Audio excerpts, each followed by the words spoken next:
ನಮಸ್ಕಾರ. ಈಗ ಕೇಂದ್ರ ಸರ್ಕಾರದವ್ರು ಬಜೆಟ್ ಮಂಡನೆ ಮಾಡತ್ತಾರ್ರಿ. ಈಗ ಕರ್ನಾಟಕಕ್ಕೆ ಏನು ಕೊಡುಗೆ ಐತಿ ಅನ್ನೋದು ನಮ್ಗೆ ಗೊತ್ತಾಗ್ತಾ ಇಲ್ಲ. ಈಗ ನಮ್ಮ ಕರ್ನಾಟಕದಾಗ ಕಾಂಗ್ರೆಸ್ ಸರ್ಕಾರ ಬಂದೈತಿ. ಸಿದ್ದರಾಮಯ್ಯ ಸಾಹೇಬ್ರು ಬಡ್ರಿ ಅನುಕೂಲ ಮಾಡ್ಯಾರ. ಹೆಣ್ಮಕ್ಳಿಗೆ 2,000 ರೂಪಾಯಿ ಹಾಕ್ತಾರ, ರೇಷನ್ ಫ್ರೀ ಮಾಡ್ಯಾರ, ಬಸ್ ಫ್ರೀ ಮಾಡ್ಯಾರ. ಹಂಗೆ ಮೋದಿಯವ್ರು ಮಾಡ್ಬೇಕ್ರಿ. ಮತ್ತು ಬರೀ ತಮ್ಮ ಕಡೆನೇ ಮಾಡಿದ್ರೆ ಅದು ಅಲ್ಲ. ಉತ್ತರ ಕರ್ನಾಟಕರು ಐತಿ, ಎಲ್ಲ ಹಳ್ಳಿ ಜನ ದುಡಿಯಕ್ಕೆ ಹೋಗ್ತಾರೆ. ಹೆಣ್ಮಕ್ಳು ಕಲ್ತು ಹೆಣ್ಮಕ್ಳಿಗೆ ಉದ್ಯೋಗ ಇಲ್ಲ. ಏನರ ಮನಸ್ಸು ಮಾಡಿ ಮೋದಿಯವರು ಸ್ವಲ್ಪ ಕಣ್ಣು ತೆಗಿಬೇಕ್ರಿ ಕರ್ನಾಟಕದ ಮೇಲೆ.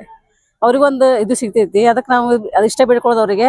ಒಟ್ಟು ಯಾವುದು ಇದಕ್ಕೆ ದ್ರೋಹ ಬಗೆಬೇಡ್ರಿ. ಎಲ್ಲಾನು ಒಂದೇ ಅಂತ ತಿಳ್ಕೊಂಡು ನಮಗೆ ಸಹಾಯ ಮಾಡ್ಬೇಕ್ರಿ.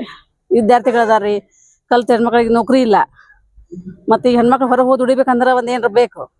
ಮತ್ತೇನಿಲ್ಲ, ಎಲ್ಲರೂ ಮತ್ತು ಹಳ್ಳಿಗಳಿಗೆಲ್ಲ ಹೆಣ್ಮಕ್ಳು ಹೊಲಕ್ಕೆ ಹೋಗಾರ. ಕಲ್ತು ಹೆಣ್ಮಕ್ಳಿಗೆ ಅದು ಮುಜುಗರ ಆಗ್ತೈತೆ ಹೋಗಕ್ಕೆ. ಅದಕ್ಕೊಂದು ಏನರ ಹೆಣ್ಮಕ್ಳ ಸಲುವಾಗಿನ ಭಾಳ ತಲೆಗೆ ತೊಗೊಂಡು ಮೋದಿಯವ್ರು ಮಾಡ್ಬೇಕು ಕೊಡ್ಬೇಕಂತ ನಮ್ದು ಮನವಿ ಐತ್ರಿ. ನನ್ನ ಹೆಸರು ಮಂಜುಳಾ ಬಸಾರೆ ಅಂತ ಹೇಳಿ. 10 ವರ್ಷದಿಂದನೂ ನಮ್ಗೆ ಈಗ ಕೇಂದ್ರ ಸರ್ಕಾರದ್ದು ಯಾವ ಯೋಜನೆಗಳು ನಮಗೆ ಬಂದಿಲ್ಲ.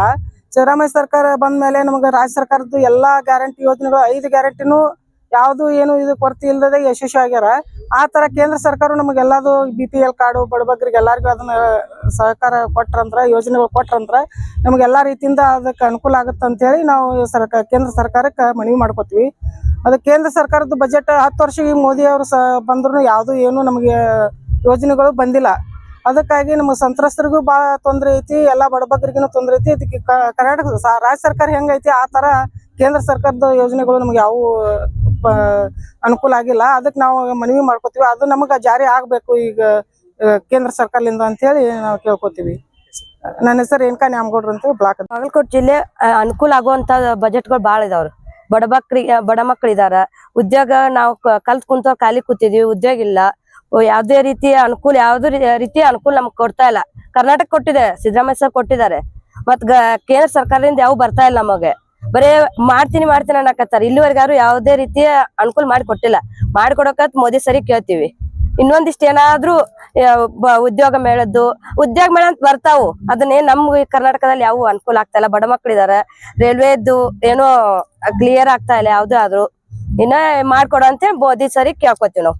ಕರ್ನಾಟಕಕ್ಕ ಸಿದ್ದರಾಮಯ್ಯ ಸರ್ ಅಂಕರ್ ಎಲ್ಲಾನು ಕೊಟ್ಟಾರ. ಗೃಹಲಕ್ಷ್ಮಿ ಕೊಟ್ಟಾರ, ರೇಷನ್ ರೊಕ್ಕ ಕೊಟ್ಟಿದಾರ. ಮತ್ತೀಗ ಮಕ್ಕಳಿಗಂತೇಳಿ 3,000 ರೂಪಾಯಿ ಏನೋ ಕೊಡ್ತಿದಾರೆ. ಅದು ನಿರುದ್ಯೋಗಿಗಳಿಗೆ ಅಂತವೆಲ್ಲ ನಮ್ಮ ಮೋದಿ ಸಿದ್ದರಾಮಯ್ಯ ಸರ್ ಮಾಡ್ಕೊಟ್ಟಾರ. ಕೇಂದ್ರದಿಂದ ಯಾವ್ದು ಬರ್ತಾ ಇಲ್ಲ. ಅಂತವ್ ಏನಾದ್ರು ಮಾಡ್ಕೊಡ ಅಂತ ಹೇಳಿ ಮೋದಿ ಸರಿ ಕೇಳ್ಕೊತೀವಿ. ಸುನೀತಾ. ಕಳೆದ ಹಲವಾರು ವರ್ಷಗಳಲ್ಲಿ ಏನು ಸನ್ಮಾನ್ಯ ನರೇಂದ್ರ ಮೋದಿಯವರ ನೇತೃತ್ವದ ಸರ್ಕಾರ ಆಡಳಿತಕ್ಕೆ ಬಂತು, ಅಲ್ಲಿಂದ ಬಾಗಲಕೋಟೆಗೆ ಯಾವುದೇ ರೀತಿಯಾಗಿರ್ತಕ್ಕಂಥ ನಿರೀಕ್ಷಿತ ಫಲಿತಾಂಶ ಸಿಕ್ಕಿಲ್ಲ. ಈ ಸಲದ ಬಜೆಟ್ನಲ್ಲಾದರೂ ಬಾಗಲಕೋಟೆ ಜಿಲ್ಲೆಗೆ ಅತಿ ಏನು ಜ್ವಲಂತ ಸಮಸ್ಯೆ ಆಗಿರ್ತಕ್ಕಂಥ ಕೃಷ್ಣಾ ಮೇಲ್ದಂಡೆ ಯೋಜನೆ, ಆ ಯೋಜನೆಯನ್ನು ರಾಷ್ಟ್ರೀಯ ಯೋಜನೆಯನ್ನಾಗಿ ಘೋಷಣೆ ಮಾಡಿ ತ್ವರಿತಗತಿಯಲ್ಲಿ ಈ ಕೃಷ್ಣಾ ಮೇಲ್ದಂಡೆ ಯೋಜನೆಯನ್ನು ಪೂರ್ಣಗೊಳಿಸಿ ಇಲ್ಲಿ ಈ ಭಾಗದ ಸಂತ್ರಸ್ತರಿಗೆ, ರೈತರಿಗೆ ನ್ಯಾಯ ಒದಗಿಸಿಕೊಡ್ತಕ್ಕಂಥ ಕೆಲಸವನ್ನು ಕೇಂದ್ರ ಸರ್ಕಾರ ಮಾಡಬೇಕು ಅಂತಕ್ಕಂಥದ್ದು ಒಂದು ಪ್ರಮುಖ ನಿರೀಕ್ಷೆ. ಜೊತೆಗೆ ಸನ್ಮಾನ್ಯ ನರೇಂದ್ರ ಮೋದಿಯವರು 2014ರಲ್ಲಿ ಅಧಿಕಾರಕ್ಕೆ ಬಂದಾಗ 100 ಸ್ಮಾರ್ಟ್ ಸಿಟಿ ಅಂತೇಳಿ ಘೋಷಣೆ ಮಾಡಿದರು. ಅದರಲ್ಲಿ ನಮ್ಮ ಬಾಗಲಕೋಟೆ ಜಿಲ್ಲೆಯ ಏನು ಪ್ರವಾಸಿ ಕ್ಷೇತ್ರ ಇದೆ, ಬಾದಾಮಿ ಕೂಡ ಒಂದಾಗಿತ್ತು. ಇಲ್ಲಿಯವರೆಗೂ ಯಾವುದೇ ರೀತಿಯಾಗಿರ್ತಕ್ಕಂಥ ಅಭಿವೃದ್ಧಿ ಕೆಲಸ, ಆ ಸ್ಮಾರ್ಟ್ ಸಿಟಿಗೆ ಸಂಬಂಧಪಟ್ಟಿರ್ತಕ್ಕಂಥ ಹಣಕಾಸು ಒದಗಿಸೋದಾಗಲಿ ಅದು ಯಾವತ್ತೂ ಕೂಡ ಇವತ್ತಿನವರೆಗೆ ನಡೆದಿಲ್ಲ. ಆ ನಿಟ್ಟಿನಲ್ಲಿ ನಾನು ಈ ಮೂಲಕ ಕೇಂದ್ರ ಸರ್ಕಾರಕ್ಕೆ ಆಗ್ರಹಪಡಿಸೋದೇನಂತ ಹೇಳಿದರೆ, ತಾವು ಏನು ಮಾತು ಕೊಟ್ಟಿದ್ರಿ ಸ್ಮಾರ್ಟ್ ಸಿಟಿ ಬಾದಾಮಿಯನ್ನು ಮಾಡ್ತೀವಿ ಅಂಥೇಳಿ, ಈ ಭಾಗದ ಪ್ರಮುಖ ಪ್ರವಾಸಿ ಕ್ಷೇತ್ರಗಳಲ್ಲಿ ಬಾದಾಮಿ ಕೂಡ ಒಂದು. ಹೀಗಾಗಿ ಸನ್ಮಾನ್ಯ ನರೇಂದ್ರ ಮೋದಿಯವರು ತಾವು ಅಧಿಕಾರಕ್ಕೆ ಬರುವ ಪೂರ್ವದಲ್ಲಿ ಕೊಟ್ಟಿರ್ತಕ್ಕಂಥ ಸ್ಮಾರ್ಟ್ ಸಿಟಿಯ ಭರವಸೆಯನ್ನು ಈಡೇರಿಸಬೇಕು ಅಂಥೇಳಿ ಈ ಬಜೆಟ್ನಲ್ಲಿ ನಾನು ಸನ್ಮಾನ್ಯ ಮೋದಿಯವರನ್ನು ಈ ಸಂದರ್ಭದಲ್ಲಿ ಆಗ್ರಹಿಸ್ತೇನೆ. ಜೊತೆಗೆ ಸನ್ಮಾನ್ಯ ನರೇಂದ್ರ ಮೋದಿಯವರು ಅಧಿಕಾರಕ್ಕೆ ಬಂದಾಗ ಪ್ರತಿ ವರ್ಷ 2 ಕೋಟಿ ಉದ್ಯೋಗಗಳನ್ನು ಕೊಡ್ತೀನಿ ಅಂತಕ್ಕಂಥ ಒಂದು ಭರವಸೆಯನ್ನು ಕೊಟ್ಟಿದ್ದರು. ಈ 11 ವರ್ಷದಲ್ಲಿ ಸುಮಾರು 22-24 ಕೋಟಿಯಷ್ಟು ಉದ್ಯೋಗಗಳನ್ನು ಸೃಷ್ಟಿ ಮಾಡಬೇಕಾಗಿತ್ತು. ಆದರೆ ಆ ರೀತಿಯಾಗಿರ್ತಕ್ಕಂಥ ಯಾವುದೇ ಪ್ರಯತ್ನ ಕೂಡ ಕೇಂದ್ರ ಸರ್ಕಾರ ಮಾಡಿದ್ದು ಕಂಡುಬರೋದಿಲ್ಲ. ಜೊತೆಗೆ ಈ ಪ್ರೈವೇಟೈಸೇಷನ್ ಮಾಡೋದ್ರ ಮುಖಾಂತರ ಏನು ಈ ಸಾರ್ವಜನಿಕ ಕ್ಷೇತ್ರದ ಉದ್ದಿಮೆಗಳನ್ನು ಪ್ರೈವೇಟ್ನವರಿಗೆ ಕವಡೆ ಕಾಸಿನ ಕಿಮ್ಮತ್ತಿಗೆ ಮಾರಾಟ ಮಾಡಿರೋದ್ರಿಂದ ಅನೇಕ ಉದ್ಯೋಗಗಳು, ಕೋಟ್ಯಾಂತರ ಉದ್ಯೋಗಗಳು, ಇರುವಂಥ ಉದ್ಯೋಗಗಳು ನಷ್ಟ ಆಗಿರೋದನ್ನು ನಾವು ಕಾಣ್ತೀವಿ. ಹಾಗಾಗಿ ಸನ್ಮಾನ್ಯ ನರೇಂದ್ರ ಮೋದಿಯವರ ನೇತೃತ್ವದ ಸರ್ಕಾರ ಯುವಕರಿಗೆ ಉದ್ಯೋಗ ಕೊಡುವ ನಿಟ್ಟಿನಲ್ಲಿ ಏನಾದರೂ ಯೋಜನೆಯನ್ನು ಈ ಒಂದು ಬಜೆಟ್ನಲ್ಲಿ ಘೋಷಣೆ ಮಾಡಲಿ ಅಂತಕ್ಕಂಥದ್ದು ನಮ್ಮೆಲ್ಲ ಯುವಕರ ಬೇಡಿಕೆ ಕೂಡ ಆಗಿದೆ. ಹಾಗಾಗಿ ಈಗ ಇನ್ನೊಂದು ಪ್ರಮುಖ ವಿಚಾರ ಏನು, ಸನ್ಮಾನ್ಯ ನರೇಂದ್ರ ಮೋದಿಯವರು ದೊಡ್ಡದಾಗಿ ಭಾಷಣ ಮಾಡ್ತಾಯಿದ್ರು. ರೂಪಾಯಿ ತನ್ನ ಡಾಲರ್ನ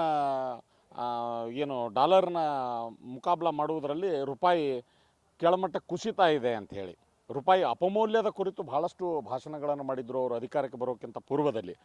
ಆವಾಗ 58 ರೂಪಾಯಿ ಇತ್ತು, $1 ಮೌಲ್ಯ 58 ರೂಪಾಯಿ ಇತ್ತು.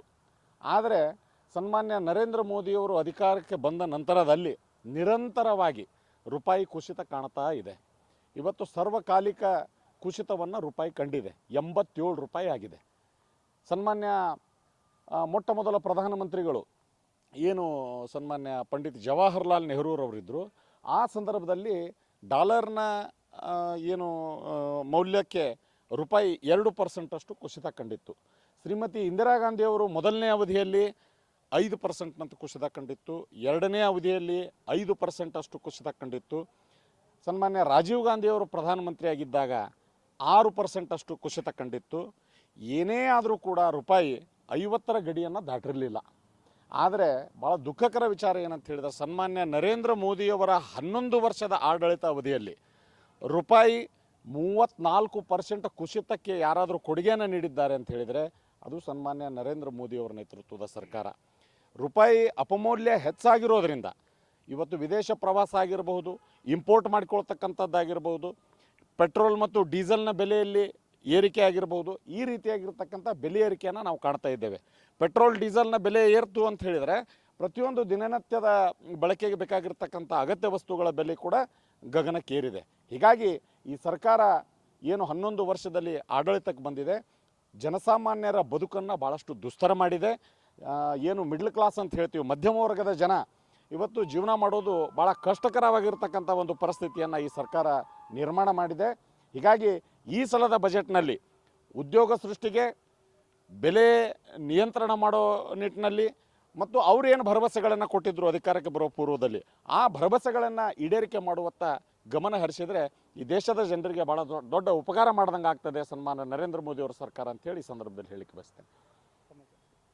ನನ್ನ ಹೆಸರು ಚಂದ್ರಶೇಖರ್ ರಾಠೋಡ್ ಅಂತೇಳಿ, ನಾನು KPCC ಸಂಯೋಜಕನಾಗಿದ್ದೇನೆ, ಜೊತೆಗೆ ಬಾಗಲಕೋಟೆ ಜಿಲ್ಲಾ ಕಾಂಗ್ರೆಸ್ನ ಮಾಧ್ಯಮ ವಕ್ತಾರನಾಗಿದ್ದೆ.